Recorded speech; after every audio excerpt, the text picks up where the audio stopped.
നമസ്കാരം, പുതിയൊരു വീഡിയോയിലേക്ക് എല്ലാവർക്കും സ്വാഗതം. മത്തൻ കൃഷി ചെയ്യുമ്പോഴത്തേക്കിന് കാ പൊഴിഞ്ഞു പോകുന്ന കാരണത്തെപ്പറ്റി ചോദിച്ച് വാട്സാപ്പിൽ 50-ന് മുകളിൽ മെസ്സേജ് വന്നിട്ടുണ്ട്. വീട്ടിൽ മത്തൻ കൃഷി ചെയ്യുമ്പോഴത്തേക്കിന് വെറും 2 കാര്യങ്ങൾ ശ്രദ്ധിച്ചാൽ മതി. ഒരൊറ്റ കാ പോലും പൊഴിഞ്ഞു പോകത്തില്ല, നിറയെ വിളവ് കിട്ടും. അപ്പോൾ ടൈം കളയുന്നില്ല, നേരെ വീഡിയോയിലോട്ട് പോകാം. തടവെടുത്ത് അടിവളം കൊടുത്ത് മത്തൻ്റെ വിത്ത് ഡയറക്റ്റ് കുത്താവുന്നതാണ്. വിത്ത് കുത്തിക്കഴിഞ്ഞാൽ പെട്ടെന്ന് പൂ കുത്തും. അതായത് 1 മാസം എത്തുമ്പോഴേക്കും പൂ കുത്തും. പൂ കുത്തി വരുന്ന സമയത്ത് ആൺപൂവും പെൺപൂവും തിരിച്ചറിയുക എന്നുള്ളതാണ് ആദ്യത്തെ കാര്യം.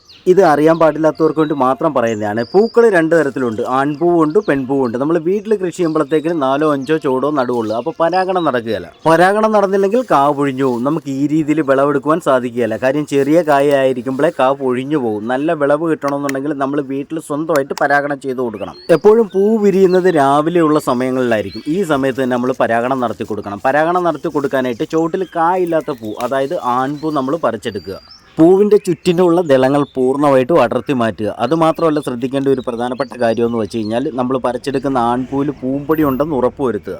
എപ്പോഴും രാവിലെയുള്ള സമയങ്ങളിൽ, രാവിലെ 8-നും 10-നും ഇടയ്ക്കുള്ള സമയങ്ങളിൽ പരാഗണം നടത്തി കൊടുക്കുന്നതായിരിക്കും ഏറ്റവും നല്ലത്. ഇനി ചെയ്യേണ്ട കാര്യം എന്ന് വെച്ച് കഴിഞ്ഞാൽ ചോട്ടിൽ കായുള്ള പൂ, അതായത് പെൺപൂവിലേക്ക് കൃത്യമായിട്ട് ബ്രഷ് ചെയ്ത് കൊടുക്കണം. അതായത് പൂമ്പൊടി പൂർണ്ണമായിട്ടും പെൺപൂവിലേക്ക് പറ്റണം. പരാഗണം നടന്നു കഴിഞ്ഞു, അതായത് ആദ്യത്തെ കാര്യം നടന്നു കഴിഞ്ഞു. ഇനി ഒരു കാര്യം കൂടെ ശ്രദ്ധിക്കണം, അതായത് കായീച്ച കുത്തരുത്. ഈച്ച കുത്തിക്കഴിഞ്ഞാലും കാ പൊഴിഞ്ഞു പോകാൻ സാധ്യത വളരെ കൂടുതലാണ്. ഇതിനുവേണ്ടി പേപ്പറോ പുല്ലുകളോ ഒക്കെ നമുക്ക് കൂട്ടിക്കൊടുക്കാം. പ്ലാസ്റ്റിക് പോലുള്ള കവറുകൾ ഇടല്, ചൂടടിച്ചാലും കാ പൊഴിഞ്ഞു പോകാം. നമ്മൾ ചെയ്ത പ്രോസസ്സിങ് കൃത്യമാണോ എന്ന് അറിയാനായിട്ട് 5 ദിവസം കഴിയുമ്പോൾ എടുത്ത് നോക്കിയാൽ മതി. പൂ കരിഞ്ഞിട്ടുണ്ടാവും, നല്ല രീതിയിൽ കായുടെ ചോടിന് തണ്ടിന് കനം വെച്ചിട്ടുണ്ടാവും. ഈ സമയത്ത് മൂടിയിടുക.